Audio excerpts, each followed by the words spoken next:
సరే ఇంకో మెయిన్ అంశం సార్, ఈ కాకినాడ డిఎస్పీ వ్యవహారంలో నాలుకలు మారిపోతున్నాయి. అంటే మాట మారిపోతుంది అన్నట్టు నాలుకలు మడతపడుతూ ఉన్నాయి. ఒక పక్క ఉప ముఖ్యమంత్రి గారు ఒక్కొక్క టైప్ ఆఫ్ డెలిబరేషన్ ఇస్తారు, ఇక్కడ స్పీకర్ రఘురామకృష్ణరాజు గారు ఒక టైప్ ఆఫ్ డెలిబరేషన్ ఇస్తారు. అసలు పోలీస్ శాఖ ఏమో అసలు ఏం మాట్లాడకుండా సైలెంట్గా ఉంది. ఎందుకు ఇది హోంమంత్రి అనిత గారిని ఏమైనా టార్గెట్ చేస్తున్నారా? ఎవరిని? అనిత గారిని. హోమ్ మినిస్టర్ గారి పదవి నాకు కావాలని సాధాపడుతున్న పవన్ కళ్యాణ్ ఎందుకు టార్గెట్ చేస్తున్నారు అనుకోవట్లేదు. అదే నేను అన్న, అనిత గారిని టార్గెట్ చేస్తున్నారా? అనిత గారిని పవన్ కళ్యాణ్ టార్గెట్ చేస్తున్నాడు. పవన్ కళ్యాణ్ గారిని ఎవరు టార్గెట్ చేస్తున్నారు? టీడీపీ వాళ్ళు టార్గెట్. భీమవరం ఎమ్మెల్యే ఉన్నాడా? లేడండి. ఎందుకు లేడు?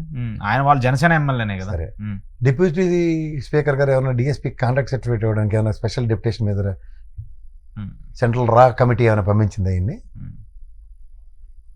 ఉండదు కదా అట్లా. అసలు జరుగుతుంది ఏంటంటే నియోజకవర్గ సమస్య లేకపోతే ఇంకే సమస్య, నియోజకవర్గాల వారిగా ప్రతి ఈ ప్యాకెట్ శిబిరాలు ఉన్నాయి, అవునా కదా?